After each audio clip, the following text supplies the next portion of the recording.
అధిక బరువు అనేక సమస్యలకు కారణం. సాహితీ యోగా ఆన్లైన్ క్లాసులో జాయిన్ అవ్వండి. పోలీసులంటే ఓ నమ్మకం, ఓ ధైర్యం, ఓ భరోసా. కానీ చట్టాన్ని అమలు చేసి శాంతి భద్రతలను పరిరక్షించాల్సిన కొందరు పోలీసులు దారుణాలకు పాల్పడుతూ పోలీస్ వ్యవస్థకే మాయని మచ్చం తెస్తున్నారు. ఇక చెయ్యి తడపనిదే పని జరగదన్నట్లుగా సంకేతాలిస్తూ లంచం డిమాండ్ చేస్తున్నారు. ఇవ్వకపోతే అక్రమ కేసులు పెట్టి ఇరికిస్తామని బెదిరిస్తున్నారు. ఇలాంటి ఘటనలు మనం అనేకం చూసాం. అయితే తాజాగా హైదరాబాద్లో ఇలాంటి ఘటన వెలుగు చూసింది. హైదరాబాద్ ఎక్సైజ్ డిపార్ట్మెంట్ పోలీసులు లంచం ఇవ్వలేదని ఐస్ క్రీంలో విస్కీ కలిపి ఇరికించాలని చూసినట్లుగా వార్తలు వినిపిస్తున్నాయి. వీరి అరాచకం వెలుగులోకి రావడంతో ఆ అధికారులు నోళ్లు తెరిచారు. అసలు దీని వెనకాల జరిగిందేంటో ఇప్పుడు తెలుసుకుందాం.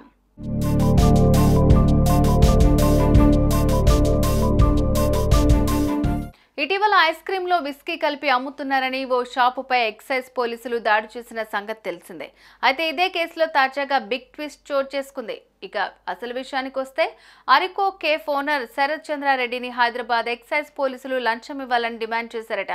కానీ తలొగ్గని ఓనర్ శరత్ చంద్రారెడ్డి ఎందుకు ఇవ్వాలంటూ ఎదురు తిరిగి ప్రశ్నించారు. దీంతో పోలీసులు ఆయనపై పగ పెంచుకున్నారు. ఎలాగైనా ఓనర్ శరత్ చంద్రారెడ్డిని ఇరికించాలని అనేక ఎత్తుగడలు వేశారు.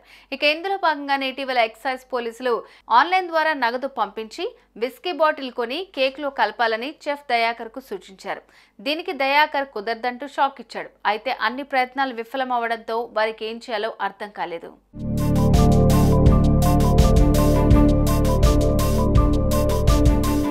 ఇలా అయితే కాదని భావించిన ఎక్సైజ్ పోలీసులు వాచ్మెన్ తాగి పడేసిన మందు బాటిళ్లు లోనికి తీసుకొచ్చి రైడ్ చేసినట్టు ఇటీవల డ్రామాలు వాడి అరాచకానికి తెరలేపినట్టుగా తెలుస్తోంది. అయితే పోలీసుల తీరుపై అనుమానం వచ్చిన కేఫ్ ఓనర్ శరత్ చంద్రారెడ్డి ఉన్నతాధికారులకు మానవ హక్కుల కమిషన్ కు ఫిర్యాదు చేయడంతో అసలు విషయం వెలుగులోకి వచ్చింది. కాగా విస్కీ ఐస్ క్రీమ్ కు సంబంధించిన వీడియో ప్రస్తుతం సోషల్ మీడియాలో వైరల్ గా మారుతోంది. ఇదే అంశం పోలీస్ సర్కిల్లో హాట్ టాపిక్ గా మారింది. మరి ఓనర్ శరత్ చంద్రారెడ్డి ఫిర్యాదుతో ఉన్నతాధికారులు ఎలాంటి చర్యలు తీసుకుంటారో చూడాలి.